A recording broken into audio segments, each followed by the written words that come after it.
Hi guys, Bridge here from Raven Press Performance Horses, and we've got something exciting happening today.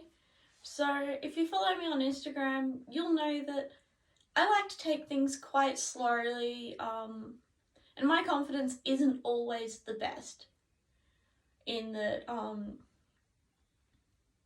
I don't believe in my abilities as much as I should, even though I've seen the proof again and again and again. So the majority of my rides on Flair since getting her back from the trainer a year ago, of which there's only been about 4 or 5 rides, they've been on the lunge line, and the ones that haven't been have all had someone on the ground. We're kind of throwing that all away today. This will be Flair's first ride in a year with no one interfering from the ground at all. In fact, I'll be the only person there.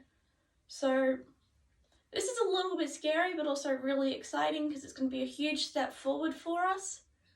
Because today I'm riding in a tuk-tuk vest, which is quite comfortable, really good for the fact that in Australia currently we've got the sun is out, and when the sun is on you it's going to be quite warm, but when the wind is blowing or the sun goes behind a cloud, it's quite cold.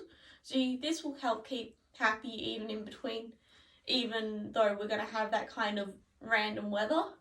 I've got an Ariat Tech base layer because, as I said, the sun is out, and well, I've already been burnt once this year. I really don't want to do that again. I've got my black horse breeches, which I stole off my mother, and just below where you can see it is my iconic equestrian socks. So that's our riding outfit for today. I'll go into a little bit more detail of what I've been doing with Flair on the lunge. So a lot of what I do with her on the lunge is really just getting her comfortable with the rider's weight, especially in the trot. We will be returning to the lunge to introduce canter, as we haven't reintroduced that one yet, and she needs the farrier before we will do that. Pardon me. Yeah, so what we've been doing on the lunge was a lot of getting her used to my weight, making sure that she was listening to the reins, and ensuring that we have our brakes effective, because the last thing I want is to be on a horse that doesn't have the ability to stop and there is no control. Whereas if I've got someone on the ground, she can be cued to stop or pulled in onto a tight circle by the ground person, which I think is quite useful for a young horse that's more experienced with the ground cues than the ridden cues. So we did that for a while, and as mine and Flair's confidence improved, we started to take the lunge line out further and further. So a lot of our last ride was actually done on the fence, just with the lunge line draped almost on the ground, and my mother's job, because she's my normal ground person, was to basically make sure my horse doesn't step on the slack, make sure Flair doesn't get tangled in it. So that's a really good sign to me that we don't so much need it for the generic of go, turn, and stop. We are pretty safe to go off and do our own thing in the arena there. We introduced some leg yielding in our last ride as well, which she didn't understand very well. And that was a lot. She understood it at the walk for the most part. We had a lot of success in the walk, but we introduced it originally in the trot, which was too much for Flair. So she misbehaved a little. We brought it back down to the walk. We got her understanding it, and then we went back up to the trot, and it went quite well. So that was also a good reminder that we want to be introducing the new things at the walk, where she's not really thinking about everything, including, balancing the rider, or the rider feels weird, and then she's also going, oh, there's a new thing, it's a bit much. But at the walk, it's just, yep, leave the rider to do its own thing and listen to the cue. And she actually really started to pick up on and understand the cue. So we reintroduced it again at the trot with significantly more success. My plans for this ride is to just get on, have a walk around, maybe do 1 or 2 laps in each direction, with her coming and showing a little bit of frame and contact on the bit, and a little bit of relaxation, because this is our first time in ages without someone on the ground, as I've said many times because I'm a rambling brat. But yeah, we may do a little bit of trot if I'm feeling confident and she's feeling good. Okay, so car is packed, we're ready to go. It took me a bit longer to get to this stage than originally anticipated. Next to me I've got her food, behind her paddock cleaning stuff and change of rugs, and passenger side a back seat too. So yeah, we've got 1 stop on the way to the feed store, pick up a bale of hay, and next time you catch me we'll be up at Flair. Woohoo!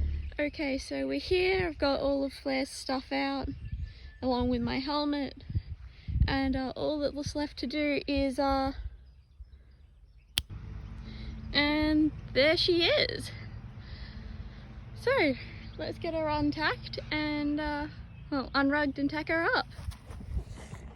Okay, so we've had our ride. It went quite well. She's watching a kookaburra who's flying around her paddock. She's currently having her dinner. But yeah, we just kept it to a walk.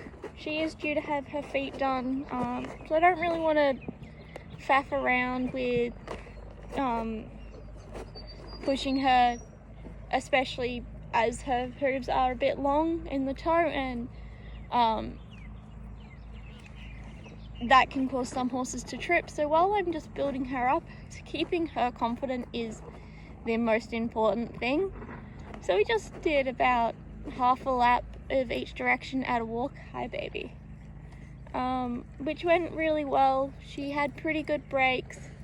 We had a few little issues at the mounting block, so with that it was just a thing of if she would stand still at the mounting block, she'd get praise. I would use my hand to put some weight in the stirrup and continue praising, and I would hold that weight there when she wandered off, slightly increasing it, staying with her, and when she stopped we would reset to the mounting block with a little bit of praise because she did stand still for me. And she started wandering off less and less, and eventually I was able to get on her, which was really good. And then we finished up pretty much on top of the mounting block again, because, you know, make it a good thing.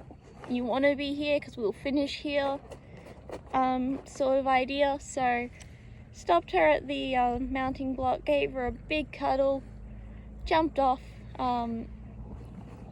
and untacked her right at the mounting block as well, and she stood there quite nicely for that. And it was only once everything was on the fence that she wandered off. Didn't have a halter on her or anything at that point, so nothing I really could do to stop her. But I'm really happy with her finishing up in such a positive manner. Post-ride we sat outside of the arena where some of the grass is quite long so that she could enjoy a hand graze before I brought her back up to have her dinner. But I'm really proud of how she's doing. There's a lot we have to do, a lot of progress that can be made. Sorry, I've got my hair in my mouth.